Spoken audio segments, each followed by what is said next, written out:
Welcome to the 5-Minute History Podcast from 5minutehistory.com, where we take a historical look at things in about 5 minutes. If you enjoy the show and would like to support us, please consider buying us a coffee. Head on over to 5minutehistory.com/coffee to see how. This is episode 64, The History of the Skateboard.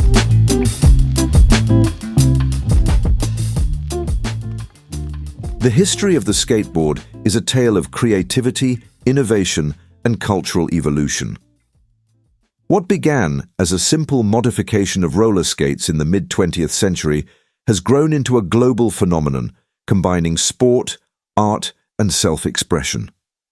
From its humble beginnings as a pastime for surfers seeking a way to ride waves on land, skateboarding has evolved into a major cultural movement with professional athletes, international competitions, and a thriving industry.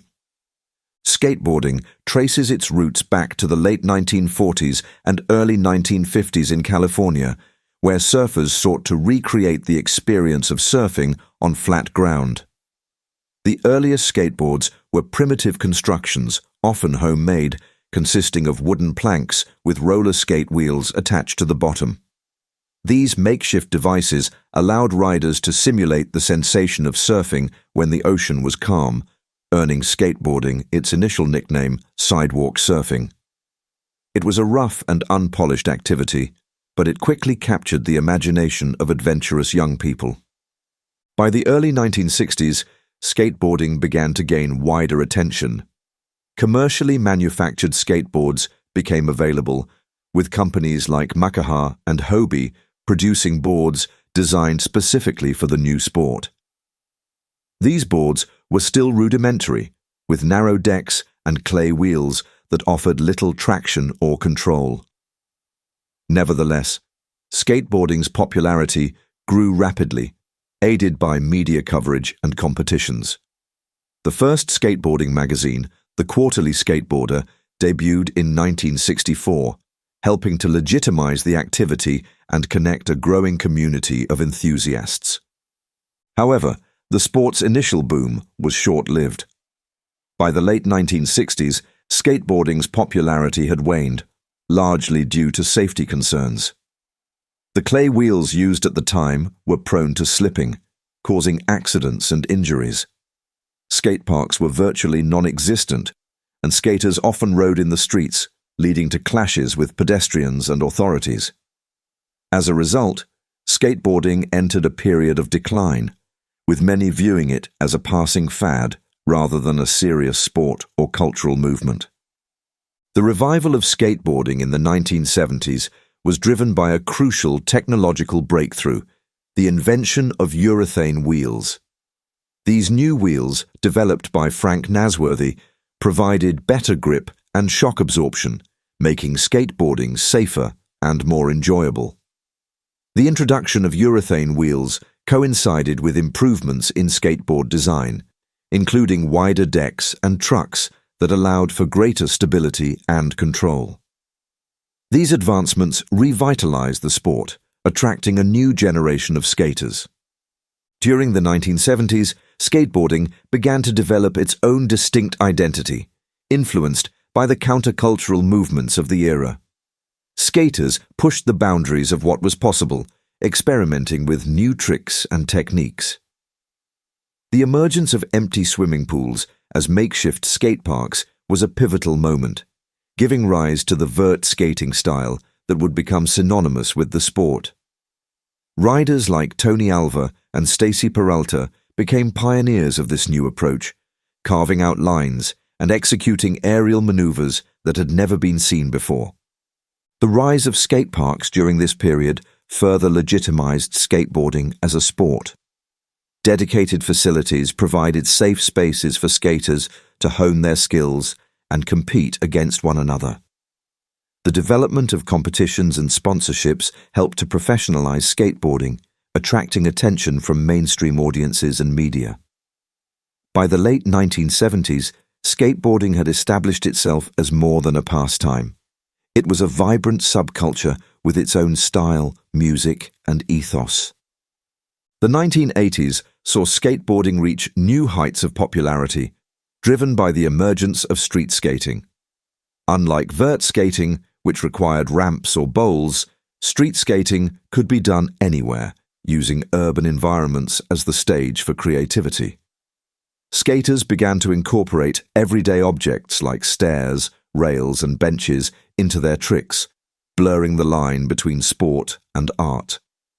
This shift was epitomized by riders like Rodney Mullen, who invented many of the fundamental tricks used in modern skateboarding, including the kickflip and the ollie.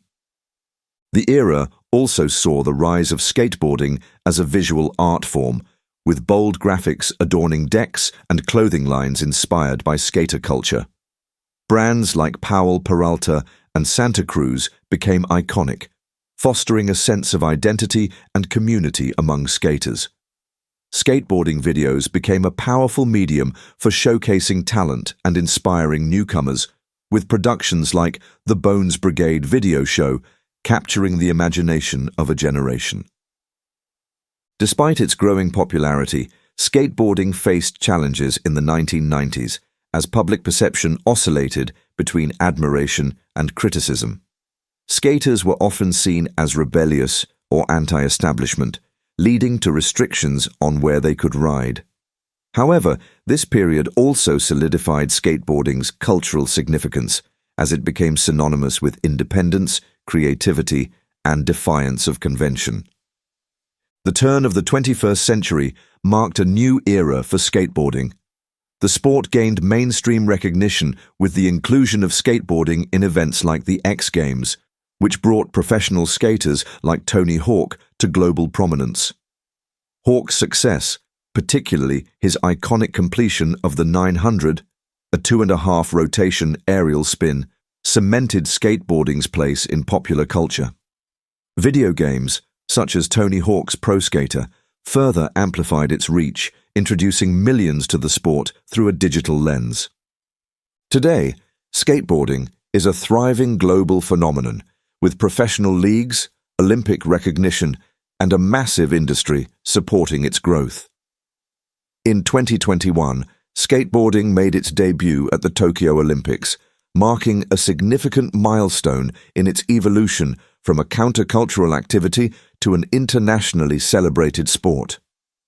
Yet, despite its mainstream success, skateboarding has retained its core values of creativity, self-expression, and community. The history of skateboarding is a testament to the power of innovation and resilience. From its humble origins as a pastime for surfers to its current status as a global cultural movement, skateboarding has continually reinvented itself while remaining true to its roots.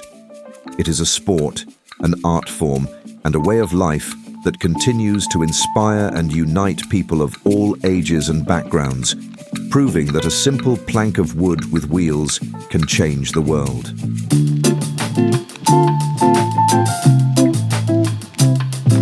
Thanks for listening to the 5-Minute History Podcast from 5minutehistory.com.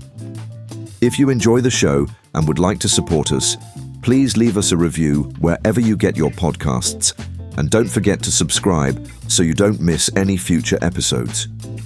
If you would like to support us more directly, then please consider buying us a coffee. Head on over to 5minutehistory.com/coffee to see how. You may also be interested in our other 5-minute podcasts, which you can find at 5minuteproductions.com. Thanks for listening, and I'll see you next time.